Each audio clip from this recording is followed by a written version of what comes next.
تھے بھائی, military establishment نے بنائے تھے. آپ بار بار کیوں سننا چاہتے ہیں؟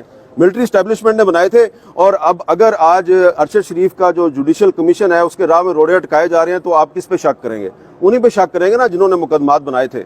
تو اس لیے اگر وہ سمجھتے ہیں کہ حامد میر جو ہے وہ ہمارا غلط نام لیتا ہے تو مجھے غلط ثابت کریں اور جوڈیشل کمیشن کے قیام کے لیے یس کر دیں. آپ کوئی نہ کوئی تو ہے جو کہ ارشد شریف صاحب کے قتل کے مقدمے کی جو انکوائری اور جوڈیشل کمیشن کا قیام ہے اس کے راستے میں رکاوٹ ڈال رہا ہے. کون ہے یہ مجھے پتہ نہیں. اور یہ جو آج پٹیشن دائر کی, ہم کسی کو بلیم تو کر نہیں رہے, نہ ہی کسی پہ الزام لگا رہے ہیں. ہم تو صرف یہ کہہ رہے ہیں جی کہ ارشد شریف کے کہا ہے کہ آپ وفاقی حکومت کو ڈبو رہے ہیں, یہ الفاظ اس نے کہ آپ ان کو ڈبو رہے ہیں.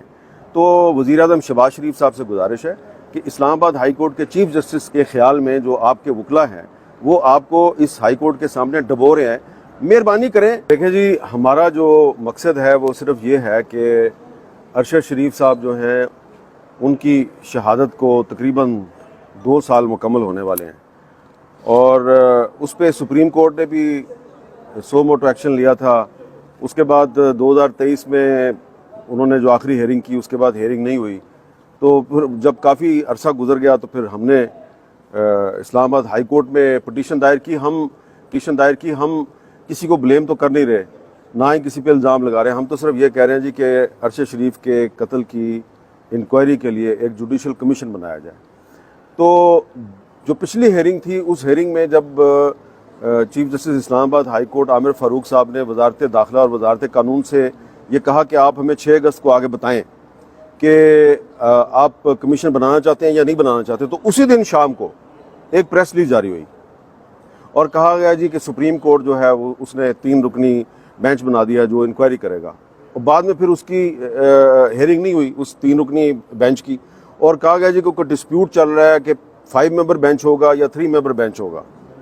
تو اب آج جو ہے جو ہیئرنگ ہوئی تو اس میں حکومت کی طرف سے جو نیا موقف اختیار کیا گیا وہ یہ ہے جی یہ ہماری پٹیشن جو ہے وہ مینٹینیبل ہی نہیں ہے, اس لیے کہ معاملہ جو ہے وہ سپریم کورٹ میں پینڈنگ ہے. تو اس پہ بیرسٹر شعیب رزاق صاحب نے اپنے آرگومنٹ دیے کہ وہاں پہ جو ہے وہ جوڈیشل کمیشن کا معاملہ پینڈنگ میں نہیں ہے, وہاں پہ انویسٹیگیشن ہے, اور ہم تو جوڈیشل کمیشن کی فارمیشن مانگ رہے ہیں.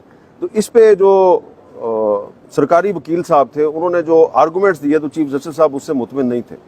تو اب ہم جو ہے وہ یہ سمجھتے ہیں کہ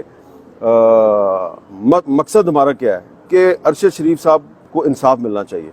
تو اگر سپریم کورٹ جو ہے وہ جوڈیشل کمیشن بنا دیتی ہے تو ہمیں کوئی اعتراض نہیں, بنا دے آپ. اگر وہ نہیں بناتے تو پھر اسلام آباد ہائی کورٹ میں آ کے حکومت بتائے کہ وہ جوڈیشل کمیشن بنانا چاہتی ہے یا نہیں بنانا چاہتی. آج چیف جسٹس عامر فاروق صاحب نے بار بار جو ہے وہ یہی حکومت سے پوچھا ہے کہ آپ یہ بتائیں کہ آپ جوڈیشل کمیشن بنانا چاہتے ہیں یا نہیں بنانا چاہتے. پچھلی ہیئرنگ میں انہوں نے حکومت سے کہا تھا کہ پریپریشن کر کے آئیں, پوچھ کے آئیں, لیکن آج حکومت نے ان کو اس بارے میں کوئی جواب نہیں دیا, بلکہ الٹا یہ کہا کہ پٹیشن ہی مینٹینیبل نہیں ہے. تو جو حکومت کا ایٹیچیوڈ تھا آج اور اس سے پچھلی ہیئرنگ میں, اس سے یہ لگتا ہے کہ وہ ارشد شریف صاحب کے مرڈر کی انکوائری کے لیے جوڈیشل کمیشن بنانے میں انٹرسٹڈ نہیں ہے. ٹھیک ہے, اور بار بار چیف جسٹس عامر فاروق صاحب کے پوچھنے کے ان کے پاس کوئی جواب نہیں تھا. تو میں تو صرف یہی کہوں گا کہ ہمارا مقصد صرف اور صرف یہ ہے کہ ارشد شریف کے لیے انصاف چاہتے ہیں. سپریم کورٹ جوڈیشل کمیشن بنا دے, وہ نہیں بناتی تو اسلام آباد ہائی کورٹ بنا دے. سر آپ سمجھتے ہیں جو 3 رکنی بینچ بنا وہ کیس خراب کرنے کے لیے بنا تھا ارشد شریف صاحب کا؟ دیکھیں مجھے اس بات کا نہیں پتا, لیکن یہ ایک عجیب اتفاق ہے کہ جس دن اسلام آباد ہائی کورٹ کے چیف جسٹس صاحب جو ہیں وہ حکومت سے یہ کہتے ہیں کہ آپ ہمیں اگلی ہیئرنگ پہ آگے یہ بتائیں کہ آپ جوڈیشل کمیشن بنانا چاہتے ہیں یا نہیں بنانا چاہتے, تو اسی شام کو جو ایک خبر جاری ہوتی ہے کہ جی 3 ممبر بینچ جو ہے سپریم کورٹ کا وہ ہیئرنگ کرے گا, اور پھر ہیئرنگ جو جب ہوتی ہے تو کہا جاتا ہے نہیں وہ 5 ممبر بینچ نے کرنی تھی. تو ایسا لگ رہا ہے ہمیں کہ دانستہ یا نہ دانستہ طور پہ کوئی نہ کوئی تو ہے جو کہ ارشد شریف صاحب کے قتل کے مقدمے کی جو انکوائری اور جوڈیشل کمیشن کا قیام ہے اس کے راستے میں رکاوٹ ڈال رہا ہے. کون ہے یہ مجھے پتہ نہیں. اور یہ جو آج جسٹس عامر فاروق صاحب بار بار پوچھ رہے تھے حکومت سے کہ آپ جوڈیشل کمیشن کیوں نہیں بنانا چاہتے. آپ دیکھیں نا کہ میں سخت لفظ نہیں استعمال کرنا چاہتا کہ جب جسٹس عامر فاروق صاحب نے حکومت کے وکیل سے یہ کہا کہ پچھلی ہیئرنگ پہ یہ بتایا گیا کہ جی 2024 میں 7 صحافی جو ہیں ان کو قتل کیا جا چکا ہے, تو اگر حکومت کمیشن بنا لیتی ہے تو کم از کم یہ معاملہ تو طے ہو جائے گا. تو حکومت کے وکیل نے کہا جی ہم نے چیک کیا ہے, ہمیں اس بارے میں کچھ کنفرمیشن نہیں ہوئی کہ یہ بندے جو فگر بتائی گئی تھی یہ صحیح ہے یا غلط ہے. تو اس پہ آج چیف جسٹس صاحب نے مجھے یہ کہا ہے کہ آپ نے اب ان کو تحریری طور پہ بتانا ہے کہ 2024 میں کتنے صحافی اب تک شہید کیے جا چکے ہیں. جب میں نے پچھلی ہیئرنگ پہ بتایا تھا اس وقت 7 تھے, لیکن اب 8 ہو چکے ہیں. تو اس سے آپ اندازہ لگائیں کہ جو حکومت ہے اس کے موقف میں آپ کو انصاف دینے کی نیت نظر نہیں آتی, اس میں رونت نظر آتی ہے. اچھا امیر صاحب, آج جج صاحب نے یہ بھی کہا کہ اٹارنی جنرل از شائنگ اوے, وہ بھی پیش نہیں ہو رہے, ان کو کیا قباحت ہے پیش ہونے میں؟ اور انہوں نے کہا کہ جے آئی ٹی کی جو 1 سال ہو گیا وہ رپورٹ بھی میں نے پڑھی, اس میں کچھ بھی سیٹسفیکشن ہمارے پاس نہیں ہے. تو اب آپ کیا کہنا چاہیں گے کہ اٹارنی جنرل بھی نہیں پیش؟ To cut the story short, ہمارا مقصد یہ ہے کہ ارشد شریف کے قتل کی تحقیقات کے لیے ایک انکوائری کمیشن بننا چاہیے. یہ ہمارا سمپل سا ایک مطالبہ ہے جو ہم نے اسلام آباد ہائی کورٹ میں اپنی پٹیشن میں رکھا ہوا ہے. اب اس پٹیشن پر ہیئرنگ میں جو حکومت کے وکلاء کا جو رویہ ہے اس سے میں جو ہے وہ زیادہ سے زیادہ یہی کہہ سکتا ہوں کہ ڈیلیئنگ ٹیکٹکس ہیں. لیکن آج چیف جسٹس اسلام آباد ہائی کورٹ عامر فاروق صاحب نے کہا ہے کہ آپ وفاقی حکومت کو ڈبو رہے ہیں. یہ الفاظ اس سے کہ آپ ان کو ڈبو رہے ہیں. تو وزیر اعظم شہباز شریف صاحب سے گزارش ہے کہ اسلام آباد ہائی کورٹ کے چیف جسٹس کے خیال میں جو آپ کے وکلاء ہیں وہ آپ کو اس ہائی کورٹ کے سامنے ڈبو رہے ہیں. مہربانی کریں, آپ کو کیا پرابلم ہے؟ آپ وزیر اعظم ہیں, آپ کے پاس اختیار ہے.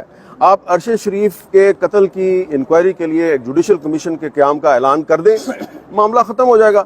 اور پھر جوڈیشل کمیشن نے فیصلہ کرنا ہے کہ ارشد شریف کے مرڈر کے پیچھے کون ہے. تو جو لوگ ڈیلیئنگ ٹیکٹکس استعمال کر رہے ہیں وہ جوڈیشل کمیشن کے قیام کو روکنا چاہتے ہیں. تو جوڈیشل کمیشن کے قیام سے کو وہی روک سکتا ہے جس کے داڑھی میں کوئی تنکا ہے. اچھا امیر صاحب, آپ انویسٹیگیشن جرنلسٹ مانے جاتے ہیں پاکستان میں بھی اور باہر کی دنیا میں بھی. 14 مقدمات ارشد شریف کے ہوئے اور ملک چھوڑ کر جانا پڑا. اب ان کی انکوائری کے اوپر بھی جو ہے وہ ڈیلیئنگ ٹیکٹکس آپ کہہ رہے ہیں استعمال ہو رہے ہیں. تو آپ ایک انویسٹیگیشن جرنلزم کے ہوتے ہوئے کیا سمجھتے ہیں کہ جو ارشد شریف کا مرڈر کن لوگوں کی وجہ سے ہوا؟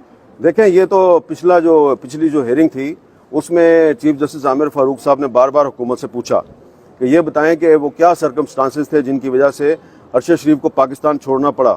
تو اس پر جو انویسٹیگیشن افسر تھا اس نے کہا جی ان پر مقدمات درج ہو گئے تھے. انہوں نے پوچھا مدعی کون تھے, تو انہوں نے بتایا جی ایک مقدمہ جو ہے وہ ایس ایچ او نے خود دائر کیا تھا اور باقی مقدمات جو ہیں اس میں ہم آپ کو بتائیں گے. تو یہ جو سوال آپ مجھ سے پوچھ رہے ہیں یہ سوال آپ آپارا چوک میں یا لاہور کے مال روڈ پہ یا کراچی کے تارک روڈ پہ کسی بچے سے پوچھ لیں کہ ارشد شریف کو جن مقدمات میں ملوث کیا وہ مقدمات کس نے بنائے تھے, کس نے کروائے تھے. بھائی ملٹری اسٹیبلشمنٹ نے بنائے تھے. آپ بار بار کیوں سننا چاہتے ہیں؟ ملٹری اسٹیبلشمنٹ نے بنائے تھے. اور اب اگر آج ارشد شریف کا جو جوڈیشل کمیشن ہے اس کے راہ میں روڑے اٹکائے جا رہے ہیں تو آپ کس پہ شک کریں گے؟ انہی پہ شک کریں گے نا جنہوں نے مقدمات بنائے تھے. تو اس لیے اگر وہ سمجھتے ہیں کہ حامد میر جو ہے وہ ہمارا غلط نام لیتا ہے تو مجھے غلط ثابت کریں اور جوڈیشل کمیشن کے قیام کے لیے یس کر دیں. آپ سر حکومتی رویے کی آپ نے بات کی, نہ صرف اس کیس میں بلکہ اوور آل جو حکومتی رویہ ہے, کیا آپ دیکھتے ہیں کہ حالات بنگلہ دیش کی طرف جا رہے ہیں؟ آپ کی بہت اسٹڈی ہے اس پہ. بھائی فی الحال میرا مسئلہ یہ ہے کہ ارشد شریف کا جو مرڈر ہے اس کی انکوائری کے لیے ایک جوڈیشل کمیشن بننا چاہیے. اور حکومت سے گزارش کر رہے ہیں کہ اگر آپ یہ سمجھتے ہیں کہ ارشد شریف کے قتل میں آپ کا یا آپ کے سرپرستوں کا یا فیسیلیٹیٹرز کا کوئی کردار نہیں ہے تو جوڈیشل کمیشن بنانے کا اعلان کریں. بس.